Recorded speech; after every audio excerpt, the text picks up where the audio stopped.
consider for a moment of time the elements that we have in this world. We have the wind, we have the rain, we have the sun shining down, drying out the dirt, and it creates dust. It reveals the mind of God, the state of man, the way of salvation, the doom of sinners, and the happiness of believers. Now, I don't believe any of us here are unhappy with what God done with us when we were down on an altar calling upon Him for the salvation of our soul. I most certainly am not. I don't thank Him enough for the mere salvation of my soul and the precious gift of His Son that He gave to this world that we could have life. And Paul tells us that we could have it more abundantly, not necessarily in this world, but in the world to come. And just as the Bible tells us that eye have not seen nor ear heard nor entered into the hearts of man the joys of the way those that love God, it doesn't tell us a whole lot about heaven, but it doesn't tell us a whole lot about hell, other than that rich man being in torments. Multiple torments. But I believe that the greatest torment that man was in, that rich man was in, was knowing this one fact. That he was eternally separated from God, and there was no way out of that terrible place called hell that he was in. Amen. To me, that would be the greatest torment of all. Knowing that there was no way out of the terrible pain and suffering and agony of dying and never dying, of wanting to be saved and never being able to be saved. You know, we've had great revivals across this land, great revivals across this world, but I can tell you this, there's not a prayer meeting that's ever been held upon the face of this earth that can compare to the one that's going on in hell this very minute. Amen. That rich man is still begging for that drop of water. He's still begging for just a little bit of comfort. Why? Because he let this world, he let the riches of this world, he let the things of this world blind him from what he truly needed. And that was salvation of his inward man, so that he could once again become a living soul. But this Bible, as it says, it tells us the way of salvation. Now, here we have to separate once again the inward man from the outward man. And you can go to a whole lot of houses of worship today, and you will find that they think that believing with the outward man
assume, you know how you make somebody feel guilty? That he made me feel guilty. And I went up there and presented myself. And he shook my hand. He said, "You believe Jesus is the Son of God?" Well, absolutely so. Ain't that what Christmas is all about? The birth, we celebrate the birth of Jesus. And he's the Son of God. That's what we're told. What the old songs and songbooks tell us. You'll be all right then. Well, praise and honor and glory be to God that he brought me a helpmate that wanted me to go to church. Old-fashioned Missionary Baptist Church.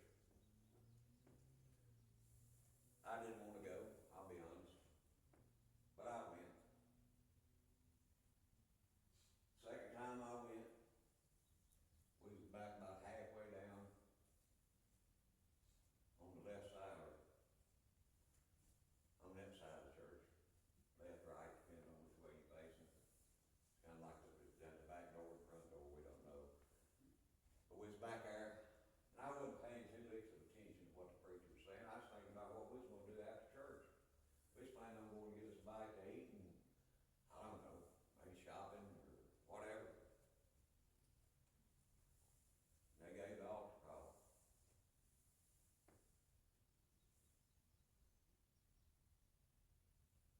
And the Lord dealt with my soul. He let me know I was lost. But the old devil was right there beside me. You don't want to go up there. You make a fool of yourself. You don't want to do that. Well, you know, the Lord's still in control. Them old men and women, they got the same songs. They got to testify. Sister Tarlene Merritt, God rest her soul now. She worked hard in this world. Like a lot of, we know a lot of them like that. They're slowly going away, I'm sorry to say. She stood up and made a talk. She was a shouter. Now she was a shouter. And she let out a shout, and it was like you drove a steel spike up my spine. And I like to knock that one down, trying to get out to the highway. And all I know to do is go talk to the preacher. That's what I've done before. Well, that didn't happen. I got around the monitor bench, right down beside the bookboard. That's as far as the Lord let me go. Them old folks, they gathered around there. They started praying for me. Not that they could save me, not that their prayers could save me, but they wanted me to get in the shape. The shape I needed to be in, to put it all out there and let God have his way. To let God have control.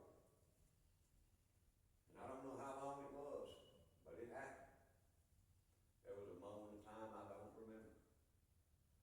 But I know when I went down there, I could barely breathe. I could barely talk. When I got up, I was ready to shout. Now, I ain't a shouter, by no means. But God saved my soul that morning. I want you to know, years later, that preacher, he's out of number. We was at his house. And he and I were talking. And he cried. He wept like a baby. He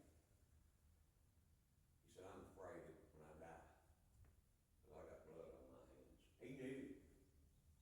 But he let the winds of this world blow his body about. Let it blow his mind about. Let pride come in there and be what somebody else wanted it to be. That's not what God intended, just like he didn't intend for Adam. Even though he knew, even though God knew what was going to happen when he created man, that man would sin and sin would enter into the world, he still created him. He still created man.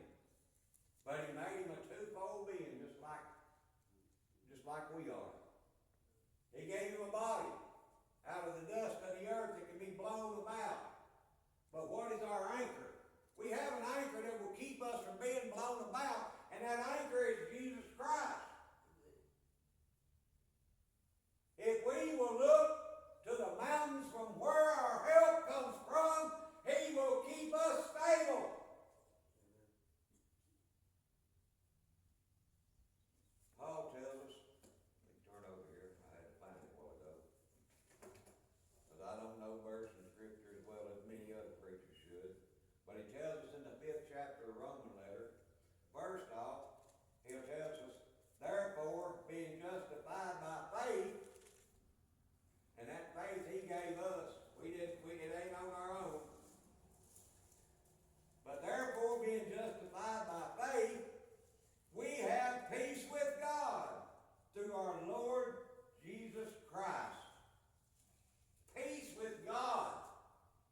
The greatest one being when we're separated from God, but yet when we come together in God's house, when we tell people that we're lost and undone, they can pray. They can call upon God. God, get them in the shape that they need to be in to turn it all over to you. But he tells us, as we go on down in that Roman letter,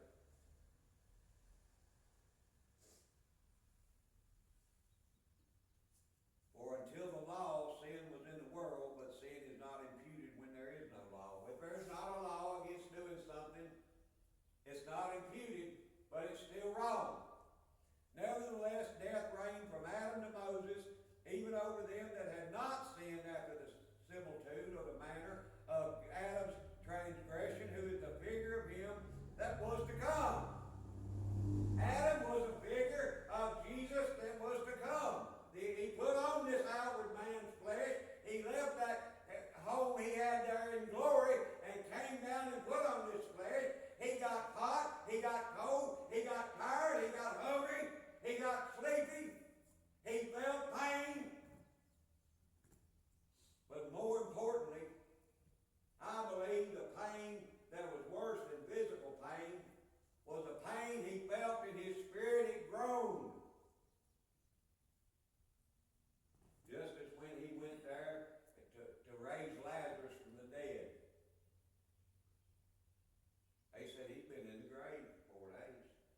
throughout